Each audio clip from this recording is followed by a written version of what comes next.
Hello, fellow sewists. Okay, well, what's under my needle still? This embroidery, I'm not sure how long this is going to take me, is still an ongoing project. The last few days, I tried to lay down more color. I'm starting to do a little bit of blending. Now, I was going to work from dark to light, but my frustration is I lose some of my guiding in the color if I go that way. So, and I was getting a little discouraged, to be honest. So what I've done is I started weaving some prominent colors, especially in my little dog's coat, because if I don't, I'm not going to be able to tell which way the hairs go, and therefore do a semi-accurate sewing embroidery of what I see in the photo.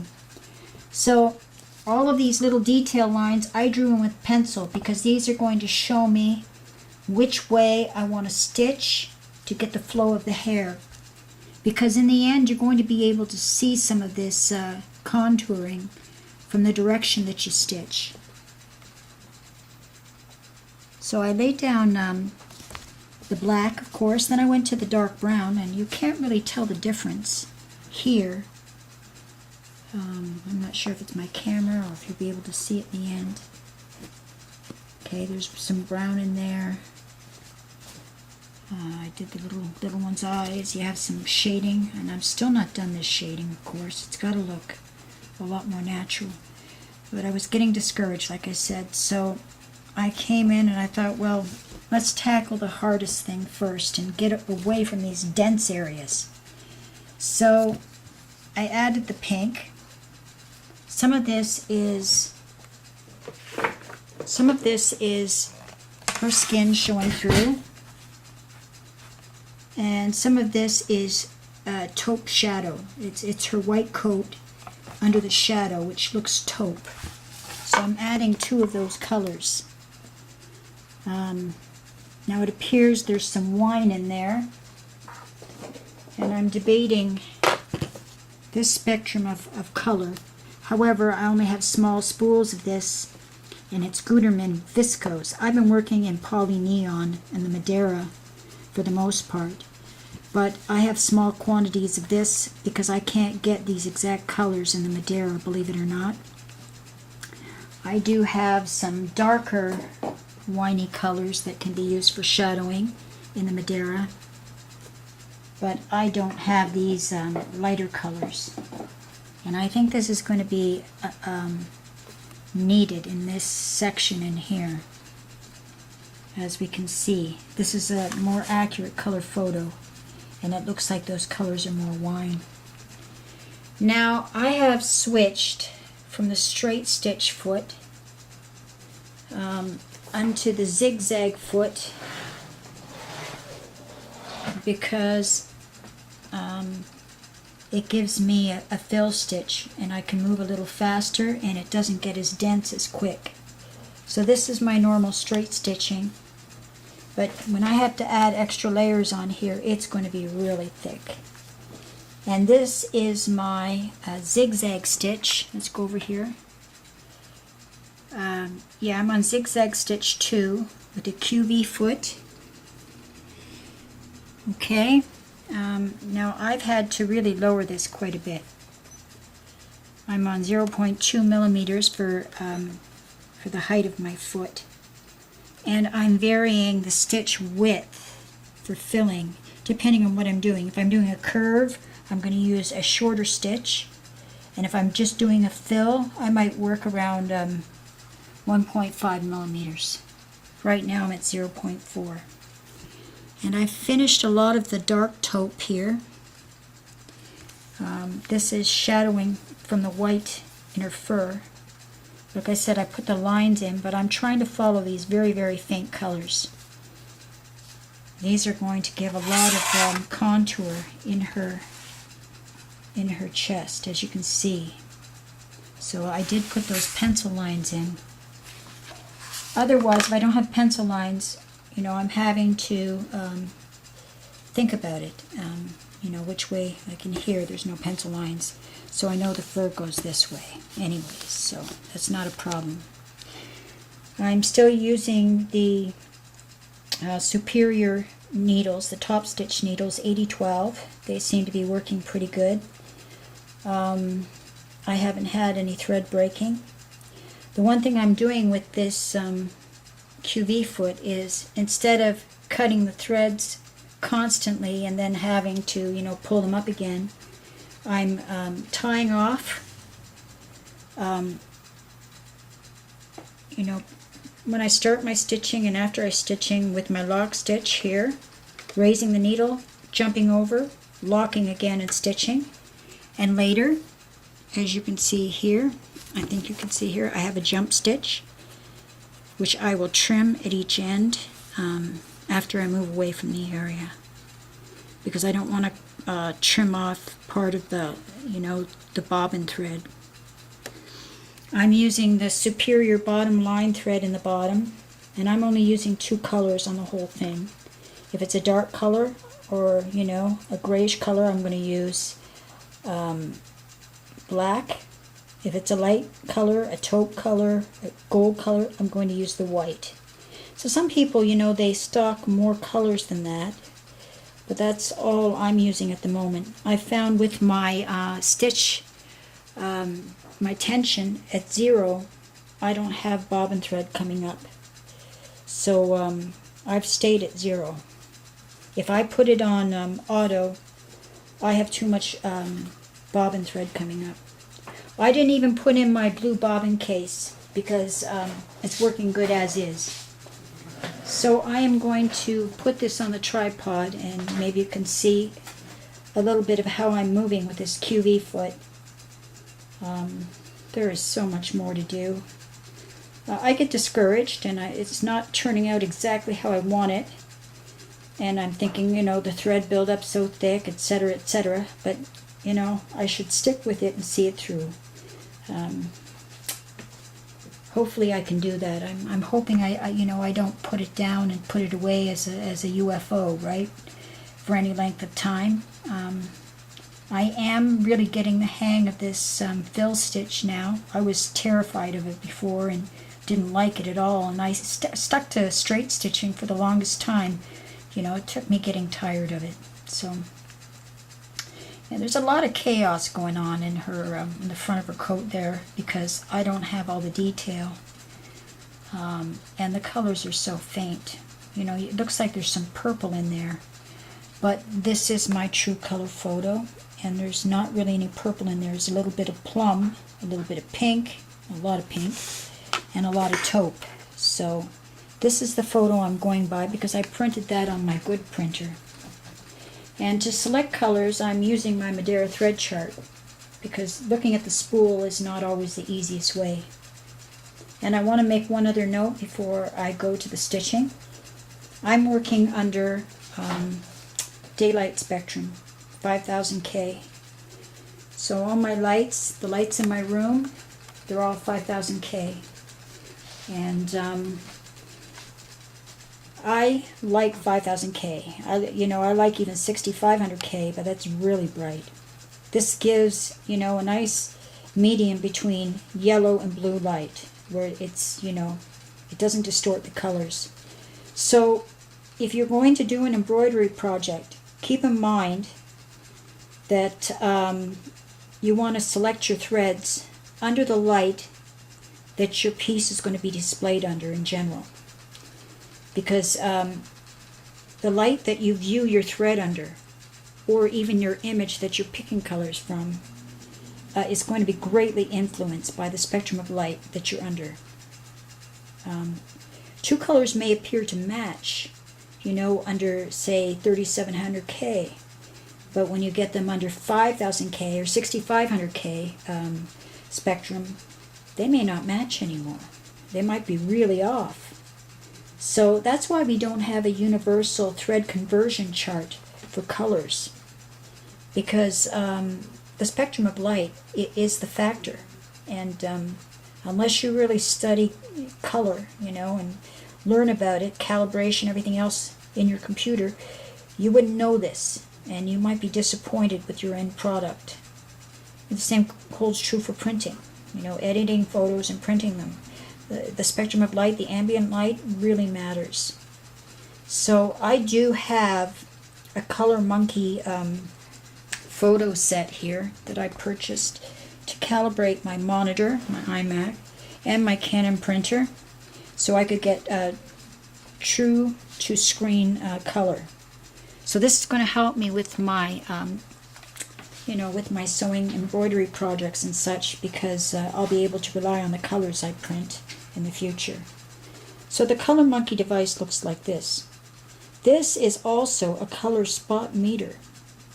So I could, I could sample all the colors of my thread and catalog them in the computer and make a true-to-life printout of using these colors, so that whatever I print on my interfacing, I will have the actual color for. It has a built-in ambient light meter, so it's reading under this 5000K spectrum that I'm sitting under. So again, I use this spectrum of light for everything. And I have these LEDs, and I have another fluorescent on the ground that's also daylight spectrum, but I have nowhere to put it at the moment. I keep banging into it with this huge piece.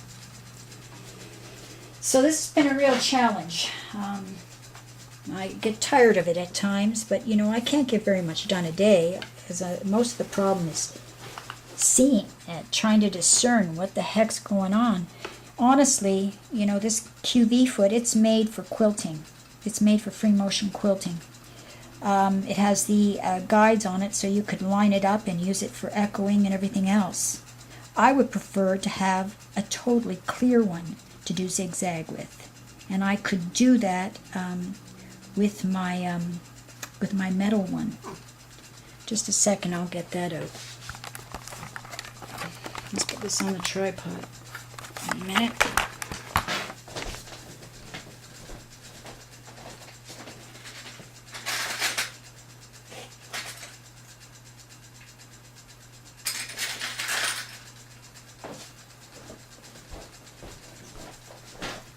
All right.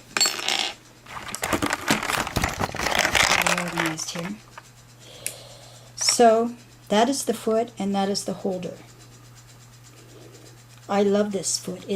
You can feel the quality when you sew with it. This is the QBS foot, and it comes with 3 feet, and I have the extra ruler foot I bought from the 1600p. Now this is under great controversy, because you have to watch that your needle and the needle bar don't hit this foot at any point, so you don't use the auto lift. I also had my husband file it down in the front for greater visibility, just a bit. I don't know if you can see that. Yeah, I thought that was a great idea. Pick that hint up in the group, honestly. And I'm not afraid to modify my feet, or at least experiment with them, if something is a big enough issue. So you just have to be careful. What's on that? You just have to be careful that you select the right setting for the foot that you're using. For example, this is a non-hopping foot, so I would use non-hopping settings. I would use the QV settings for this foot, and for the smaller round attachments, I would use the straight stitch setting. If I had a hopping version on, I would have to select the PDH settings, depending on the foot that I had. Anyhow, I'm rambling now, and I'm losing my train of thought, so I'm going to stop until I get set up here. Alright, here we're all set up. First thing I'm going to do is I'm going to tie off. Now I have another section down here with the greens. I have to, it's more like khaki, I guess. I have to note which way direction the hair is going, because that's the direction I'm going to follow. So I'm going to jump up. I'm going to hit my tie off button so I don't forget. And I'm just going to come over here. And I'm going to find a spot to start. I'm going to drop the needle. Before I forget, I'm going to cut these other threads over here. I know you can't see that right now, but my last jump.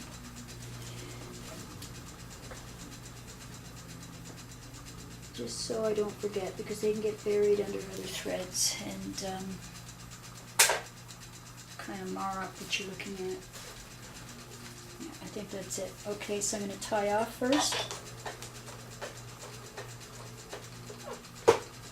And here we go.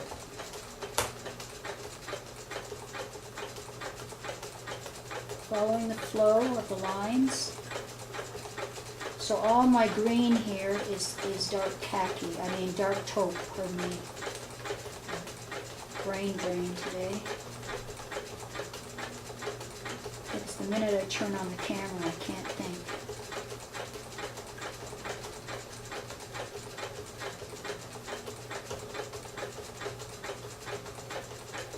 Now because of my crappy vision, I'm nearsighted. On top of that, I need bifocals, and I can't focus this close, can't see with detail with my bifocals.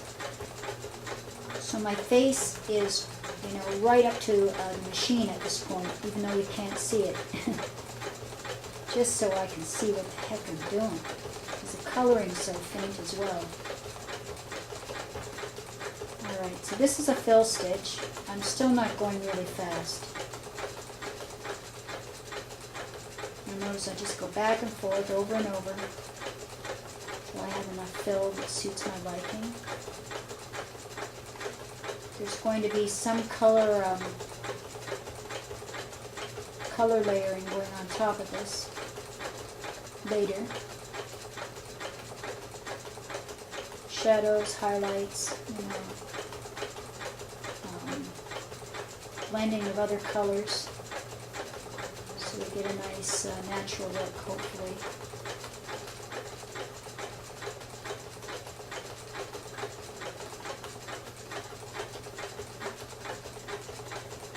And besides being able to see, or not being able to see, I lost it.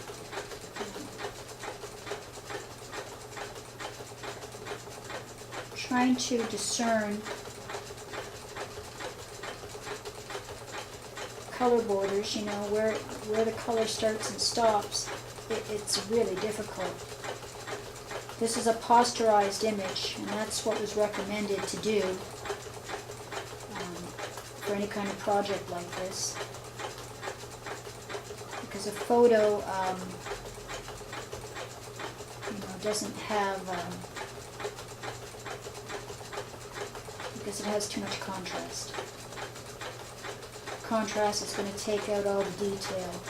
So it's recommended the image that you're going to make into a poster or a template for quilting should be posterized. I'm just stopping now to trim my jump threads.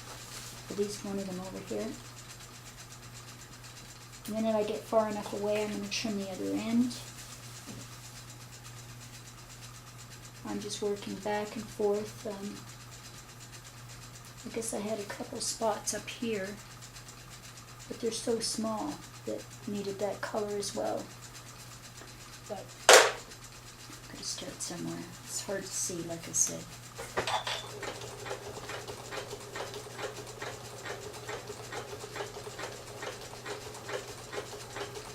Now, although I have this,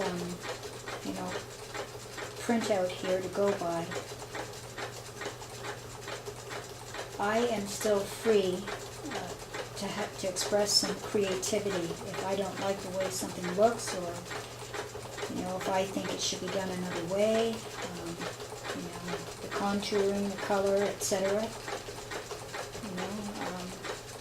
Any artistic piece is an interpretation by the artist.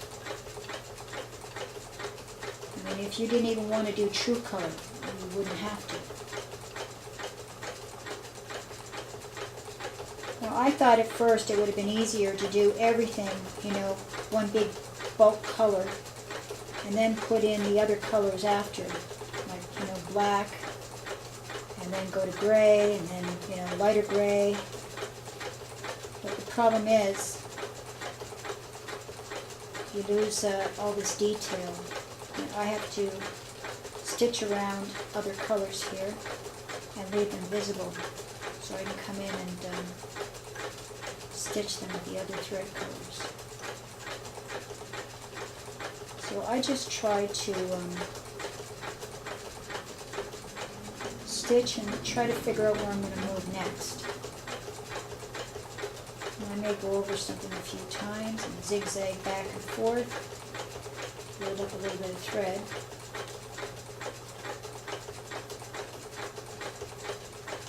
See, I'm staying in the same general direction, and I'm moving the piece horizontally. My needle's going horizontal to the way that I'm sitting, and that way I get a direction line and a fill stitch. So, you know, that's the learning curve with this method. There's only 2 stitches for free motion embroidery, and that's the straight stitch and this stitch, the fill stitch, which is a zigzag. And you're free to change the width of the stitch. Like I said, you might want to use a smaller stitch length if you're going to go around corners so that they don't look blocky. And you can use a longer fill stitch for large areas, especially with this fur, where you're not going around other colors. So at present, I think I'm at, let me have a look at it. I'm at 0.4, which is, you know, pretty small, 0.4 millimeters.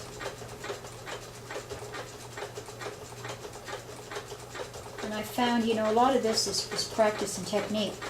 Even with a longer stitch, you can manage to do a lot more than you think once you get the hang of it and know where the needle's going to land. You get a feel for it after you stitch for a while. It's not so daunting anymore. And as I've said, mistakes can usually be easily fixed or not even visible, you know, in the big picture. Because this is not going to be viewed up close like this. You've got to keep that in mind when you're checking progress. You've got to put it the distance away from you that it's going to be viewed at to get an idea how it looks. So generally I do that every night. I have a good look at it, a good analysis, and figure out, you know, do I like what's going on? What do I want to do next? What's bothering me about it? I'm extremely fussy, so anybody who knows me knows I'm an incurable perfectionist. So it could be that I may not even like the finished product. It's possible. But again, this was supposed to be a learning project, so what can I say, right? I wish I would have used this fill stitch on the black as well, but I didn't. I was too intimidated by it. I'm probably due to change my needle, but I'm a cheapskate too. Generally don't change my needle until I have to. I don't really keep track of how many hours I've been using a needle. I don't know if that's something you're supposed to do or not. I just change it when I start to have problems. Now I thought if I had any more needle problems that I might try the, I don't know if it's the blue needle or the purple needle, Janome. I don't know the difference that well. And I always wondered, does the blue needle correspond to the blue needle case and the red needle case? I don't know. That's a question I have anyway. If they did that, it would certainly make it easy to remember. Because I know the Blue Needle case is for free motion. So I wonder if it's the Janome Blue Needle that I should try.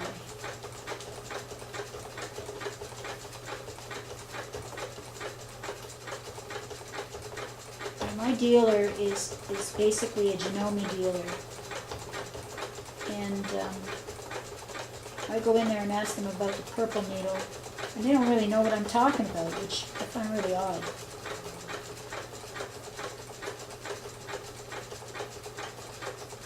And I guess that's the way it goes. I'm just glad I can get my thread there for now. After seeing I can't get this interesting plum color in the Madeira, I can see I'm still going to have to get some extra colors in other brands for certain things. Like I'd really like to get some more of the three plum colors that are going to be in the front of this, because I don't think I have enough. So I'll have to go to my dealers and pick some more of that up as well.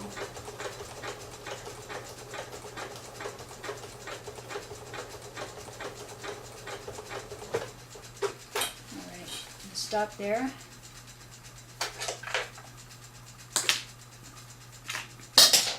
Oh, what the heck's going on here? Got thread looping. I think my hair caught it.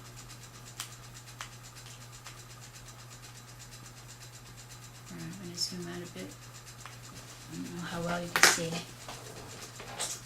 Now, one of the best things I picked up were these little curved scissors for trimming embroidery threads. And they're fantastic. I just don't know what you do when they get dull. I don't think they're that easy to sharpen. I'm not using thread nets. I'm just using my spool rack, my Janome 2-spool spool rack here. I haven't had any problem with that. But I think my hair clip caught on the thread. Like I said, I'm leaning right into it to see what I'm doing. So, I don't know if you can see that.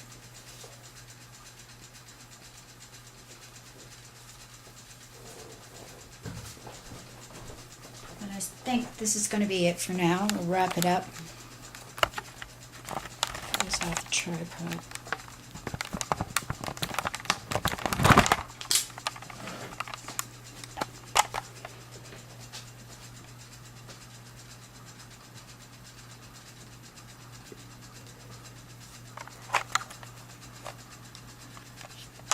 There we go.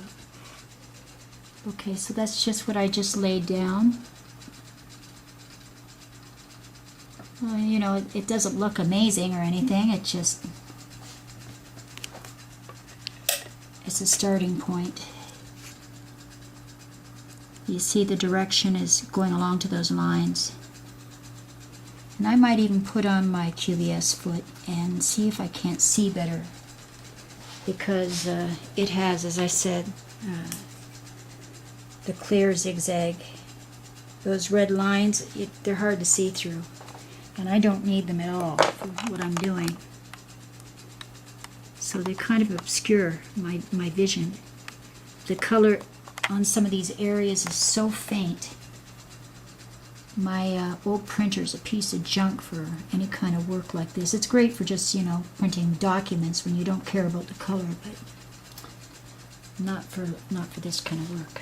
So that's where I'm at for now, and I hope you're able to glean some ideas, some hints, some tips if you ever want to embark on such an endeavor.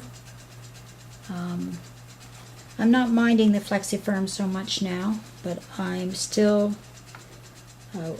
waiting before I arrive at any conclusions, because I want to see how it behaves with a big buildup of thread. I don't know if I have to change my needles or if I'm going to have problems. So far we're all right, but you know, I have more layers to put on. I have shading where I want to blend colors together, And there's a lot more thread to go on, that's for sure. So, happy sewing, and this is just an update, and we'll see you soon.